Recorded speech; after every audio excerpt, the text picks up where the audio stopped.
Welcome back to Vote Like a Texan. I'm excited to be joined by Caitlin Rourk today. And Caitlin has had an exciting week of deciding what race to go into. And I talked to Caitlin last week about her decisions on Congressional District 31. But through the series of Texas politics, I think we have a new district that you're running in. And it might be a district that is a better fit. But I'm excited to hear how we got to this, where we are, and announce that you're running for Congressional District 10 in Texas.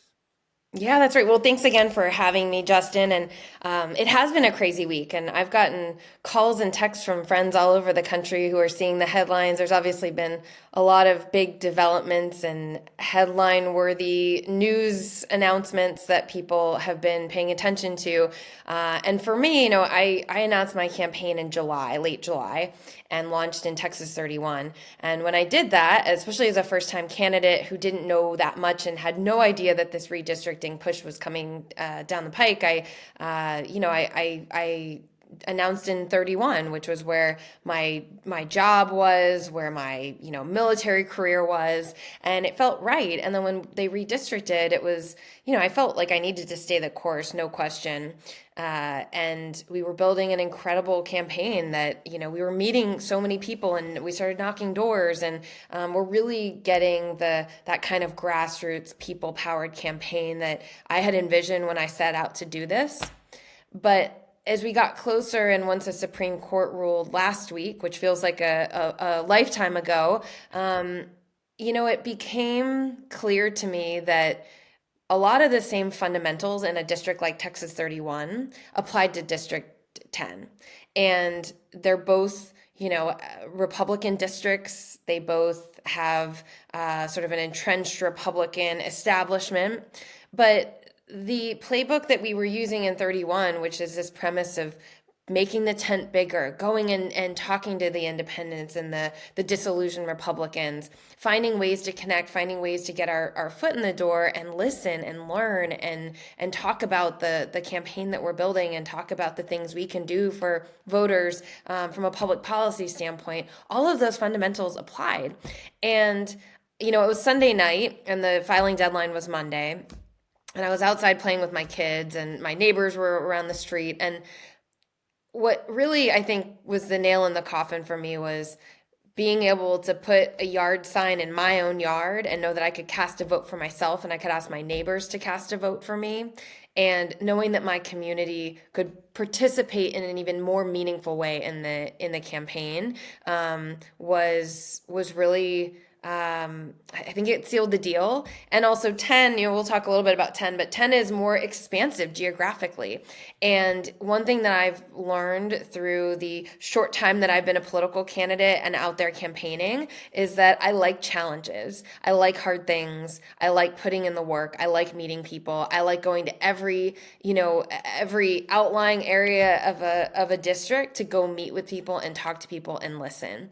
And I knew that, even though Brazos County and Travis are the sort of two hubs of the new Congressional District 10, you look at the map and it can be intimidating to people. And I thought, no, I've got the spirit, I've got the stamina, I've got the vigor, and my why is bigger than this district. And so I felt really called to make the switch. And so we're officially filed in Congressional District 10, my home district, and really excited about the campaign ahead. Well, that's fantastic. We talked last week about how districts work in Texas and how they have been remapped in a unique way over the last 12 months, over the last 2 years. And it has opened up doors for people like you to really say, yes, we need to do something here. You have a background of service, though, and I don't want to miss the opportunity to talk about why is it that you're running for Congressional District 10?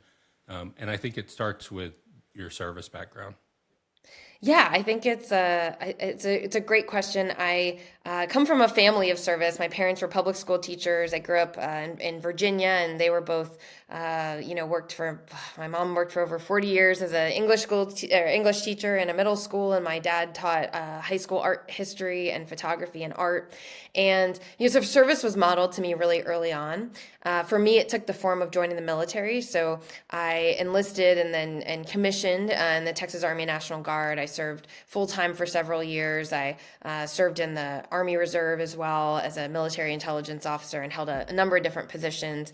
My grandfathers also both served in World War II. My dad was in the Army National Guard.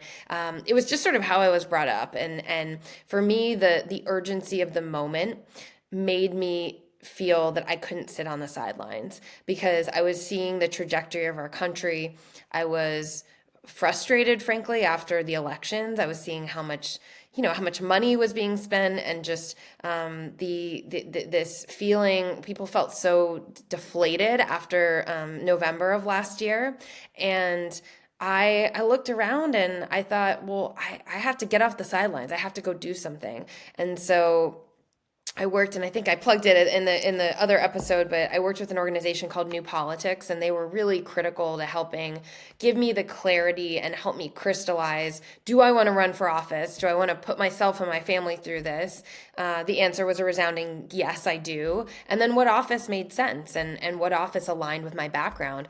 And I'd say CD-10 is really interesting now. I mean, it's been a crash course for me to kind of pivot. I kind of picture myself as like an Energizer bunny that was really focused on 31, and someone picked me up, and kind of rerouted me and put me toward this other place. But it's really interesting because, again, a lot of the fundamentals as far as the electorate are concerned are the same. But in 31, or in 10 rather, you've got Texas A&M University, and that's a major hub and major economic driver for Bryan and College Station.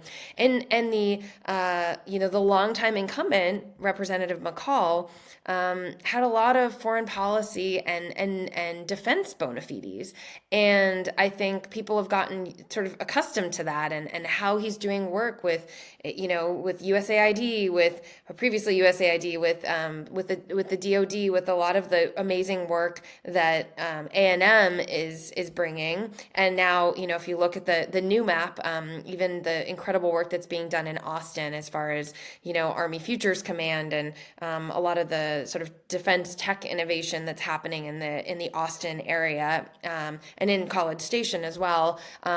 He was a champion for that. And so now, I mean, putting on my military intelligence officer hat and a lot of my background in that area, it's really interesting to kind of figure out, where are those areas that when we have to go out and talk to independents and talk to Republicans and talk to people who have been very accustomed to having Mike McCall as their representative, having a Democrat who can also talk about foreign policy, who can also talk about some of the issues that have become kind of a staple of the district. That's a new challenge that I'm working to better understand and to better communicate with voters about. You've been campaigning since July, and I think a lot of it is transferable in the role and across the districts. But what have you heard from constituents as you've been out on the campaign trail? What are their priorities going into this election?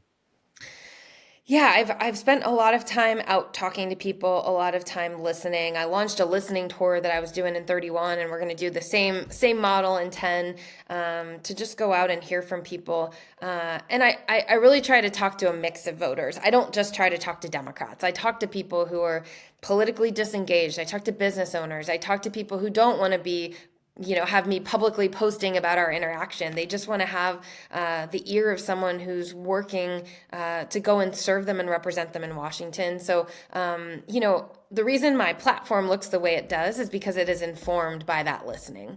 And as I embark on conversations in District 10, and I've had a lot with my neighbors, of course, just organically over the past few months and years of living where I do, it is the majority of people are looking down and they are just trying to put one foot in front of the other. They're trying to get through their day. They're trying to pay their bills. They're hopeful that they can find a safe and stable place to live that's in fairly close proximity to the place that they work. They're hoping that they can, find some affordable childcare option. They are literally surviving and staying afloat. And that takes many different forms for people. I mean, obviously, housing is a big piece. As insurance premiums go up this year, I mean, people are keenly aware of how much financial stress there is in their life and how that drives their entire sort of outlook on things. And so I think those economic issues are really important. And another thing I hear a heck of a lot of, and I think it's universal to Texas, is a lot of concerns about our public schools.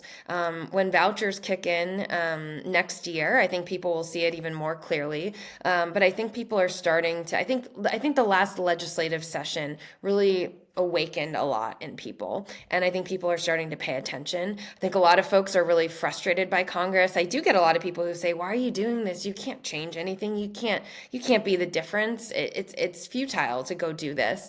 You're gonna lose. You're gonna get there and not be able to put points on the board. And I wholly reject that, because I think that if we stop fighting for the things that we care about and we believe in our kids and our communities, then I mean, it's not the way that I live my life. And I think a lot of people do feel frustrated. And so, I'm going to the mat to fight for those policies that make their lives better and allow them to get ahead and not just get by, because that feels like the critical sort of place where most people are, whether they're business owners, whether they're struggling just to pay their bills, or just they feel like they're sort of living in this place that they don't even recognize as the America that they love. Well, a lot of my concern is voter turnout and making sure those people that might be disenchanted, that might say, oh, you can't put points on the board, my vote doesn't matter. I want them to remember that it does, and it matters across many races. You don't typically go for just one election. You're voting on many things in many parts of your life.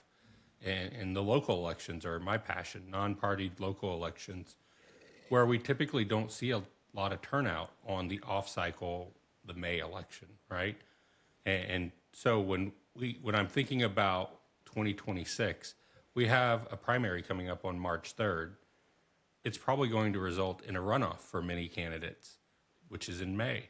And then finally you get to the election in November. And at that point, I think people are tired, right? But I really want to use this platform to educate those people that the turnout does matter, and that you need to show up at your primary, because if you don't have your voice heard in the primary, your voice isn't really heard after that, because you may have voted for somebody that didn't win the primary. And so it's critical that, or you may have not voted at all, and the person you wanted to vote for didn't win. And Yeah. I see that happen often.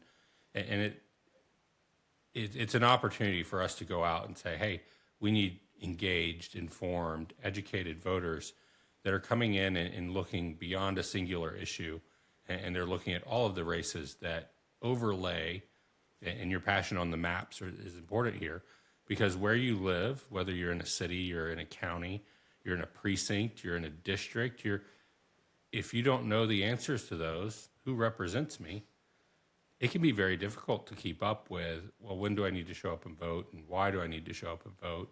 And I thought we voted last March. Why are we voting again in November? So, Yep. long-winded question to say, how do we help get people out and get them off of that disenfranchised position and get them to turn out for a vote?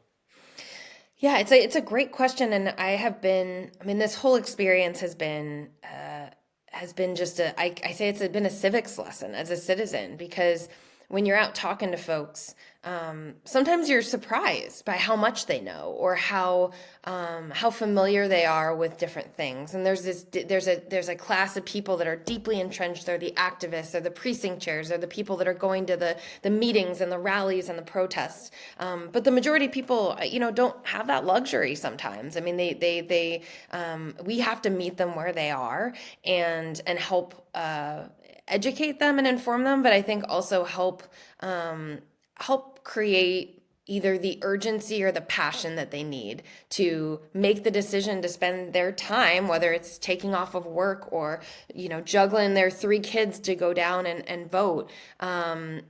because it can feel really hopeless. And I think that when you get people and you electrify people and you get people excited and connect, here's this struggle that you're experiencing, and here's how this is relevant to your life and how your vote could impact X, Y, or Z.